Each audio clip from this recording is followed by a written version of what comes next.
무언가 떨리거나 제자리에서 왔다 갔다 하는 것을 진동이라고 합니다. 이러한 진동이 한 점에서만 일어나는 것이 아니라 옆으로 퍼져나가는 것이 바로 파동입니다. 이렇게 파동은 한 점에서 만들어진 진동이 퍼져나가는 것을 말합니다. 마치 잔잔한 연못에 돌이 떨어지면 물결이 사방으로 퍼져나가는 것처럼 말이죠. 파동을 전달해주는 물질은 매질이라고 부릅니다.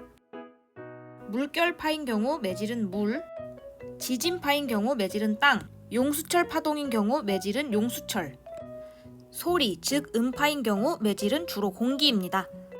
파동이 진행하면서 매질도 함께 이동할 것 같지만 매질은 제자리에서 진동만 합니다. 파동을 따라 전달되는 것은 매질이 아니라 에너지입니다. 파동이 오른쪽으로 진행하고 있지만 오리는 제자리에서 진동만 하는 것을 확인할 수 있습니다. 파동에는 횡파와 종파 두 가지 종류가 있습니다. 용수철에 양옆으로 힘을 주면 뱀처럼 꿀렁거립니다. 분홍색 리본에 집중해보면 리본이 위아래로 진동한다는 것을 알 수 있습니다. 이렇게 파동의 진행 방향과 매질의 진동 방향이 수직인 파동을 횡파라고 합니다. 횡파에서 위치가 가장 높은 곳을 마루라고 하고 위치가 가장 낮은 곳을 골이라고 합니다. 마루에서 마루 또는 골에서 골까지의 거리를 파장이라고 하고요. 진동 중심에서 마루 또는 골까지의 거리를 진폭이라고 합니다. 용수철에 앞뒤로 진동을 줄 수도 있는데요. 이런 경우 리본이 앞뒤로 진동하는 것을 확인할 수 있습니다. 이 경우 파동의 진행 방향과 매질의 진동 방향은 나란하고 이러한 파동을 종파라고 합니다.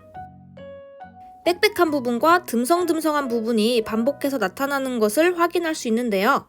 빽빽한 부분을 밀한 곳, 듬성듬성한 부분을 소한 곳이라고 부르고 밀부터 밀 또는 소부터 소까지를 파장이라고 합니다. 다음은 파동의 표시입니다. 여러분은 여기서 파장, 진폭, 주기, 진동수의 용어를 반드시 기억해야 합니다. 파동의 어느 한순간을 이렇게 그래프로 나타낼 수도 있습니다. 이때 마루에서 마루까지를 파장이라고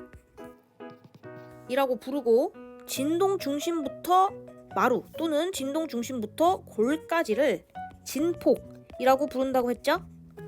여기가 2cm고 여기가 10cm이기 때문에 파장의 길이는 8cm겠죠?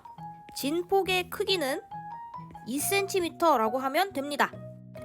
그 외에도 주기와 진동수란 용어를 알아야 되는데요. 주기는 매질이 한 번 진동하는 데 걸리는 시간이고 단위는 초를 씁니다. 주기가 1초, 2초다 이렇게 얘기하는 거죠.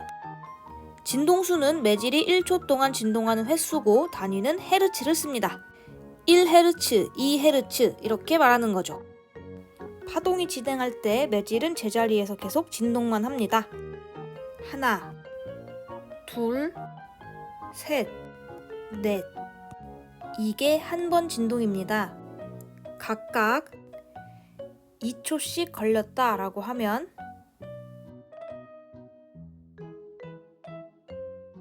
그래프로 나타내면 시간에 따른 위치 그래프로 나타낼 수가 있고 한 번 진동하는데 2초, 4초, 6초, 8초가 걸린 거기 때문에 주기는 8초라고 할 수가 있습니다.